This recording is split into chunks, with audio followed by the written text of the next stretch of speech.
Hello everyone, welcome to my channel M education.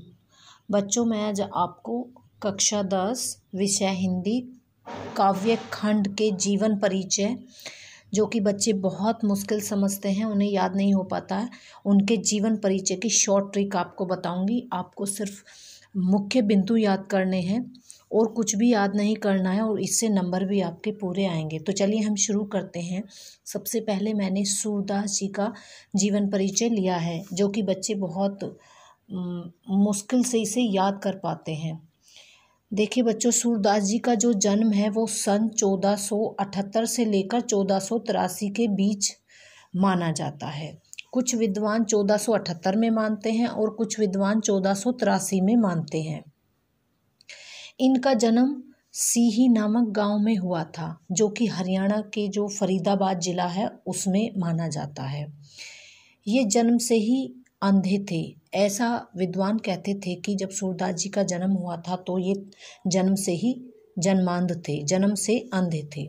Surdas जी के जो गुरु थे महाप्रभु वल्लभाचार्य माने जाते थे।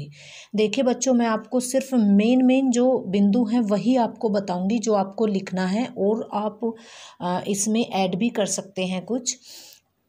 इनका जन्म, ये किस गांव से थे और इनके गुरु कौन थे? वल्लभाचार्य। इनकी मृत्यु सन 1583 में पास सोली गांव में मानी जाती है। बच्चों, इनका जन्म और मृत्यु के बारे में हुआ। अब हम इनकी रचनाएं पढ़ेंगे। रचनाएं जरूर याद करके जाइएगा। रचनाएं हैं सूरदास जी की सूरसागर, सुरसारावली, साहित्य लहरी। ये इनकी मुख्य रचनाएं हैं, ये आप जरूर याद करके जाइएगा। फिर इसमें आती हैं काव्यगत वर्णन और उनकी विशेषताएं। जो सूरदास जी की काव्यात्मक जो खंड काव्य है उसकी जो विशेषताएं हैं वो क्या हैं? सबसे पहले इन्होंने अपनी जो कविताएं हैं उनमें विनय भाव दिखाया है। फिर बाल लीला का वर्णन किया है, श्रृंगार वर्णन किया है, श्रृंगार रस का। और लास्ट में जब इनकी जो भाषा शैली है, इन्होंने अपनी कविताओं में जो भाषा प्रयोग की है वो कौन सी है? सूरदास जी की काव्य की जो भाषा है वो है साहित्यिक ब्रज, क्योंकि ये ज़्यादातर जो कृष्ण जी थे या गोकुल मथुरा उन्हीं के बारे में, गोपियों के बारे में वर्णन किया है इन्होंने, इसीलिए इनकी भाषा ब्रज है। संस्कृत के बहुत सारे इन्होंने तत्सम शब्द जो शुद्ध होते हैं वो भी प्रयोग किए हैं, और तद्भव शब्दों का भी प्रयोग किया है। और सूरदास जी अपने जो कविताएं होती हैं लोकोक्तियों का बहुत ज़्यादा प्रयोग करते हैं, और मुहावरों का भी उन्होंने प्रयोग किया है। देखिए बच्चों, ये मैंने आपको मेन चीज़ बताया। आप इतना भी याद करके चले जाएंगे तो आप और इसमें अपने पास से ऐड कर सकते हैं। मेन जो बिंदु थे वो मैंने आपको बता दिए हैं। तो चलिए अब हम तुलसीदास जी का जीवन परिचय करते हैं। तुलसीदास जी, तुलसीदास जी का जन्म सन 1532 में बांदा जिले के राजापुर नामक गांव में माना जाता है। तुलसीदास जी हिंदी के सर्वश्रेष्ठ कवि माने जाते हैं। ऐसा कहा जाता है कि ये हिंदी के सर्वश्रेष्ठ कवि हैं। इनके पिता का नाम आत्माराम दुबे था और इनकी माता का नाम हुलसी देवी था। और जो तुलसीदास जी थे उनका बचपन का नाम राममोला था। इन्होंने बाबा नरहरिदास से शिक्षा दीक्षा अपनी ली थी। बच्चों, इनकी जो रचनाएं हैं वो आपको याद करने में भी बहुत इजी हो जाएंगी। सबसे पहले आपने अपने घरों में देखा होगा, हमारे घर में जो रामचरितमानस होती है वो तुलसीदास जी ने ही लिखी है। विनय पत्रिका लिखी है, कवितावली, दोहावली, गीतावली, ये आप बहुत इजीली याद कर सकते हैं।